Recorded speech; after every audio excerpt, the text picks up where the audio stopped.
Welcome back. In this video, we're going to talk about worker plugins. A worker plugin is where you're going to write all of your business logic to perform a single task continuously. We're going to discuss in detail building the worker, copying the worker up into blob storage, and then testing it inside AzStudio against all of your environments to ensure that the code works before you actually deploy to the worker host. Okay, so the first step is to go look at one of our production level workers. This will give you a really clear idea of what a finished worker will look like.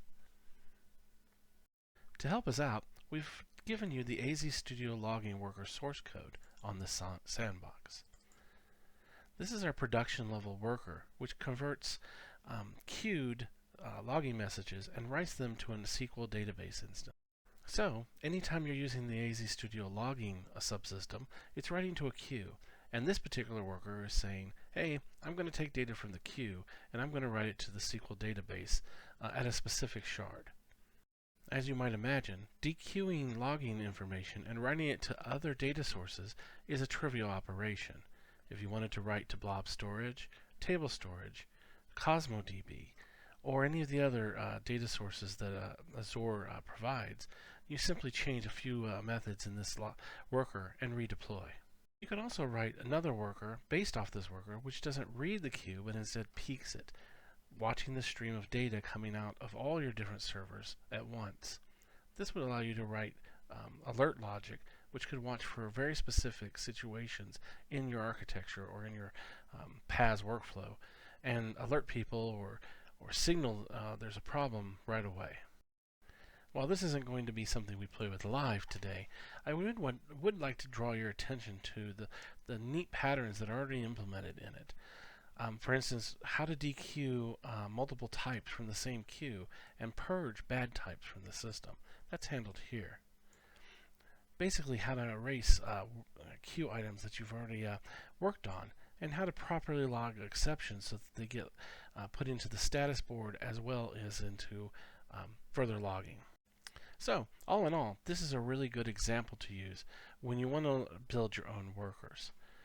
But today, we're going to keep it a little simpler.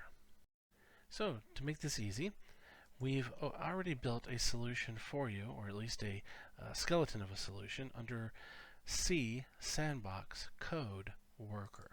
Under Worker, we have our example worker, and we're going to open that.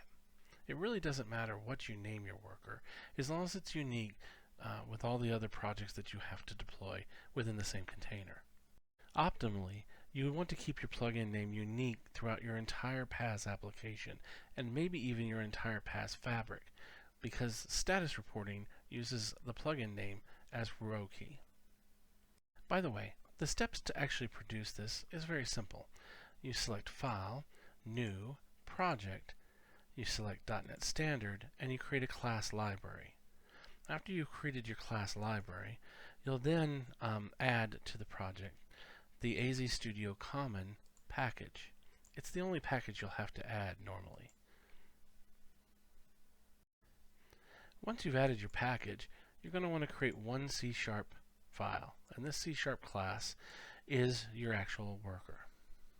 Your worker is going to need to implement two interfaces. One is the iBackground Worker plugin, and the other is the iPlugin Status Info.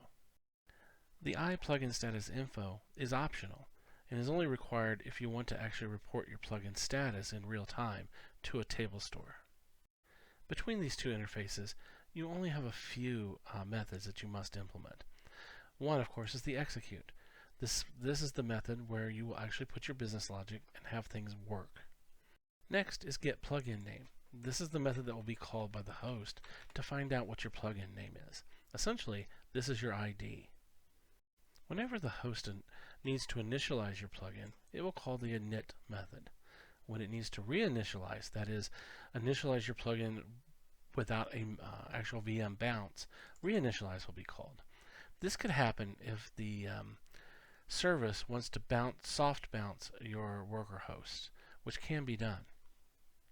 In a soft bounce, the VM is actually not restarted, and no memory is flushed. The plugins have their reinitialize methods called in sequence, and then execute begins again as normal. You'll put your logic to handle a soft bounce here. Usually, although not always, this is just another call to init. And then you have shutdown. Any reserved memory or task that you need to complete and terminate cleanly will go here. Alright, so not much is required here. You'll notice we don't even put any configuration tokens. The configuration token is managed by your host, and it will tell your plugin what resources you'll actually connect to, including what environment you're in. This will make it very easy for you to actually code. You don't have to know anything but the shortcuts, and you don't need any libraries except AzStudio Common. Everything else will be pulled in for you or managed by the container. Things to point out before we actually do our hello world. First, the properties has already been set up with a post build event to copy our built DLL into the built workers folder. We'll show you where that is in a second. Next, in order to emulate the worker host and to properly deploy your plugin, we're going to have to create a storage container for it. Now, you don't want to use a storage container that's part of your operations. You'll want to use one that's unique to you, or at least to the sandbox, that's private, so that you can pull things into the host emulator and run them and debug them before you're actually ready to release the DLL. To make this lesson easier, we've already created a worker testing shortcut. Now, if you're in a production environment or you're actually in a real company doing real work, you'll probably want to put your initials here or something else that designates this is your shortcut and shouldn't be used by any of the other coders or deployment team. As an example, Standard Workers is AzStudio's standard shortcut for all of the plugins that we build and give to you as part of our solution. You may have more containers or more shortcuts here for different work that you're doing within your PaaS offering. So it's always important to get a private shortcut set up. That includes, setting up the routing, setting up the container name, and making sure that you've tested this shortcut before you start work on your actual plugin. Basically, this is your private sandbox for plugin work. Okay, so let's give our plugin a special name. My Hello World plugin, or whatever you like. Make it unique. The next thing we're going to do is do something on the execute. Let's have it just log a simple message. Log.info my hello world message. I've executed. Great. Now, something you can do with the AzStudio logging system is tell it not to pipeline the message out into the queue, but instead keep it local. When you're writing messages that you're using for debugging, you can keep the logging levels the same, but put the true on at the end of your logging calls. This tells the logging system if I'm in a local host, say AzStudio, then I'm going to actually write this logging message out. But if I'm in a service configuration and deployed into the Azure cloud, I'm going to suppress this message, no matter the level of the logging. Let's say you have really detailed logging for when you're running it in a local host, but then shut down and keep the logging less verbose when you've actually deployed. And this is done without having to put compiler directives or other configuration information into your system. It simply knows where it's deployed, and it knows based on the host container telling your plugin what's going on. You don't have to worry about it. It's already taken care of for you. Okay, so let's build this worker. It's not going to take long. There we go. We're done. Now the worker, you should note, is now on C, Sandbox, Code, and Built Workers. There we go. There's our worker. Not only has it been built, but you'll notice the size. It's 5 KB. It's a really small project, and it's a really small piece of code to deploy, which means it's lightning fast, and it's lightning fast to copy and put into your containers. AzStudio has a plugin, a worker plugin, a testing architecture built in. And this testing architecture emulates the actual background worker host project as closely as possible. And one of those things it needs to do in order to emulate it is to actually grab your plugin from a remote container. We can use the blob tester to upload our plugin directly to the correct container. Now we did this worker testing. This is our private container, so we'll select it.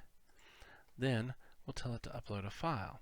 We'll go get our sandbox, code, built workers, and we'll take that DLL and copy it up.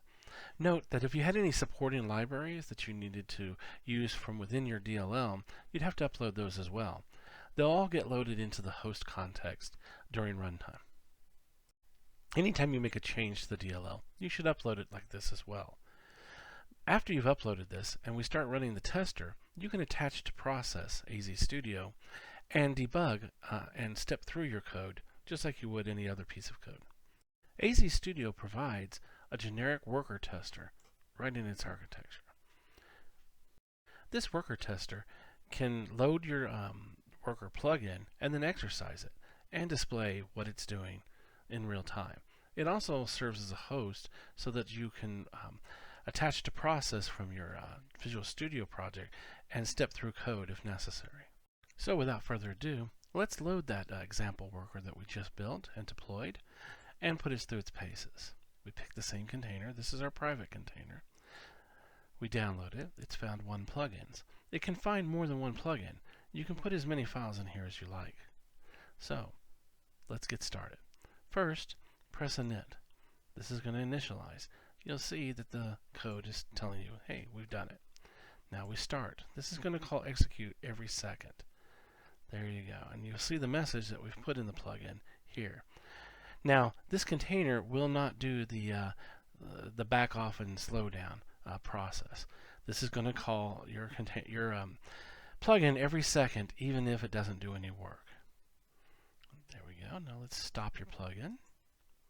Let's ask it to reinitialize, and let's ask it to start.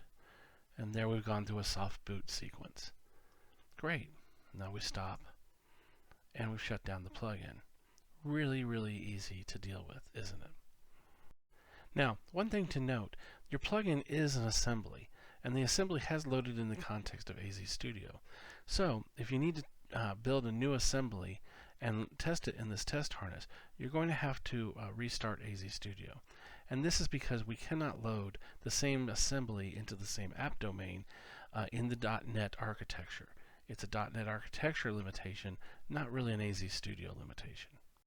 Also, note that if your plugin reacquires resource references during this init and reinit process, then it will behave just like an AzStudio plugin in that it will understand what its primary data connection is, its configuration source is, and how to look up different configuration information and routing based on what environment you're emulating. You do not need to restart and reload the plugin to make this happen, only if you change the code inside the plugin itself. So if I change the environment from dev to QA and then reinitialize and start your plugin, well, then your plugin is going to start talking to resources in QA instead of dev and production. This makes it really, really simple for you to test your worker and your business logic in any environment you want to at any time. Also notice we didn't start any storage emulators or any other Azure emulators to make this happen. We simply put it inside AzStudio and let it do its AzStudio Common do its magic. The routing and everything else is still controlled through the configuration database, and the resources are still in the cloud. Now that's all fine and dandy, but it'd be nice if we could exercise a couple of resources in tandem and show you how this works together. So let's do so. In this scenario, we're going to read a queue, one we make up. Then we're going to put things in that queue and have this worker tell us when it finds things in that queue and dispose of them. To make this scenario easy, we've created all the routing already for the example worker queue. Think of this as your private queue to do some tests with. It won't be interrupting any of the training, stats, logging, or email queues that are in the system. So, we know what our queue name is, so let's go ahead and put this in here. Queue shortcut name. And then we're going to also want to have a reference to a queue so that we can use it. So IQ, which is an AzStudio queue. IQ, Q equals null. Alright, great. Now, whenever we're initialized, let's get that queue reference. It's easy. Queue equals az.queueManager.getQueue.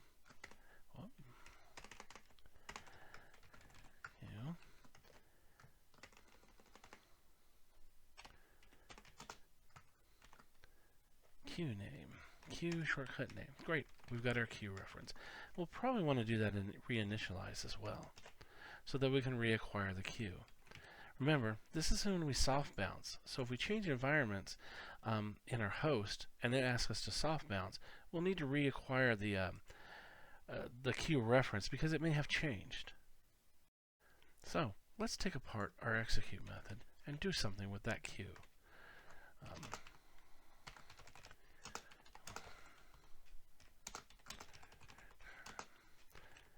And let's say az.log.warn.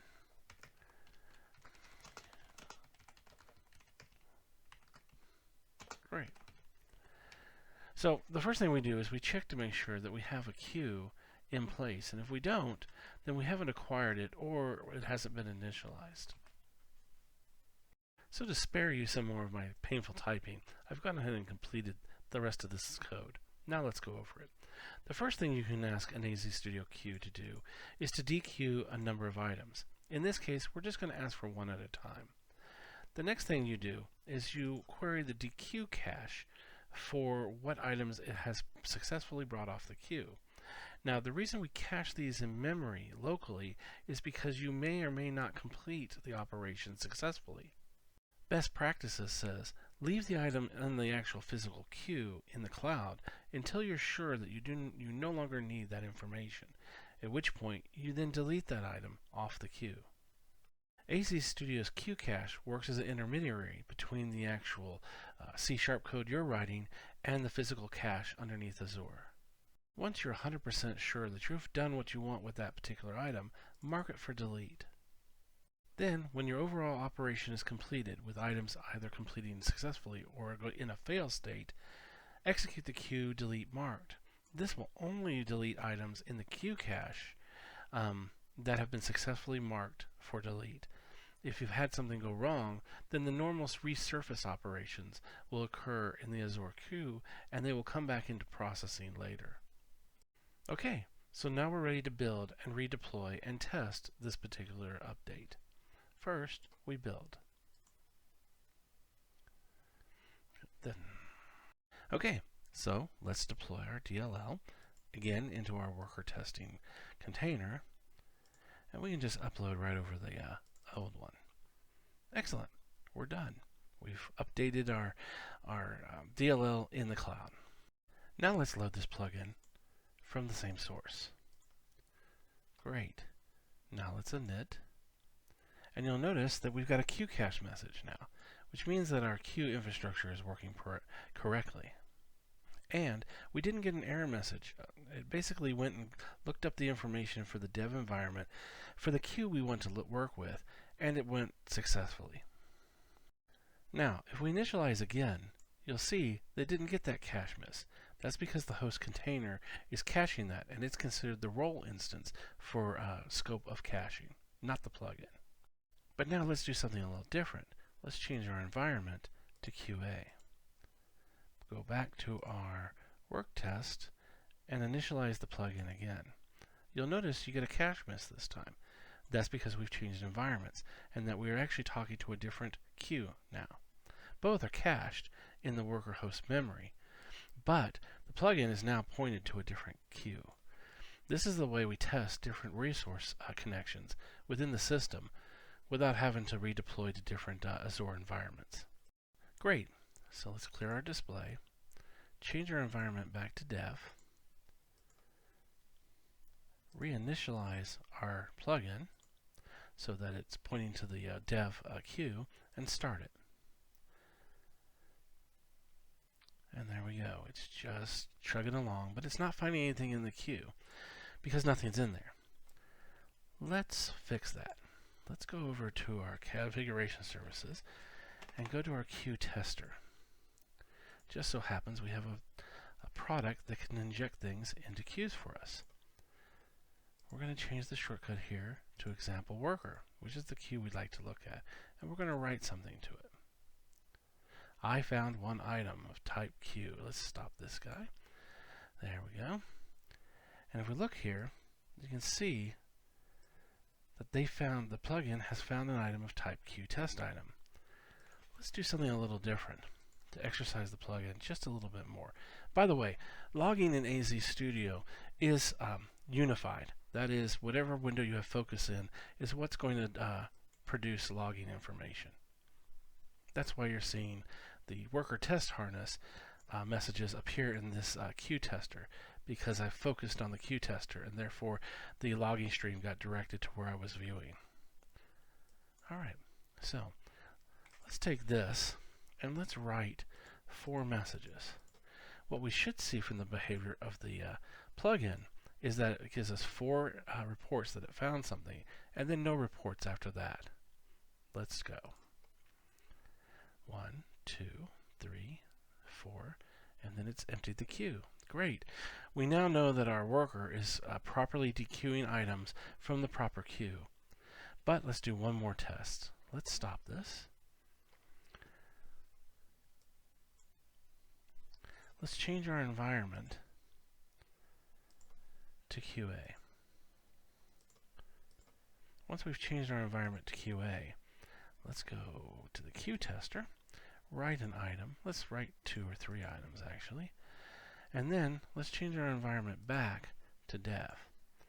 The behavior we should see is that there are items in the QA queue, but not in the dev queue. So our plugin should not see those new items. And that's exactly what we see. However, if we change our environment to QA, and then we ask the worker test harness to reinitialize and start, it should find those items. And it did. Great. This means that our routing and queuing and dequeuing and our background worker are all functioning correctly for both the dev and the QA environments. I can now give that DLL to the deployment team with high confidence that everything's going to work correctly. So basically, that's all there is to it to plugins. You have a worker host. That worker host deploys normally in a package or in a container of your choice. The worker host then queries a storage container for its plugins. The plugins then actually execute. Because the storage host or the worker host is aware of the AzStudio common environment and configuration services, it can change what the plugins look at on the fly. Plugins can respond to what they're deployed to rather than you having to predict ahead of time.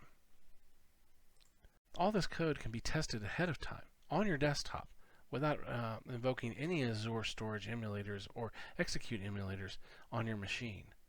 This gives you a high degree of confidence that the code you write in these plugins is going to work 100% of the time, and that the configuration that's backing those plugins is already pre-tested and working correctly. Thanks for watching.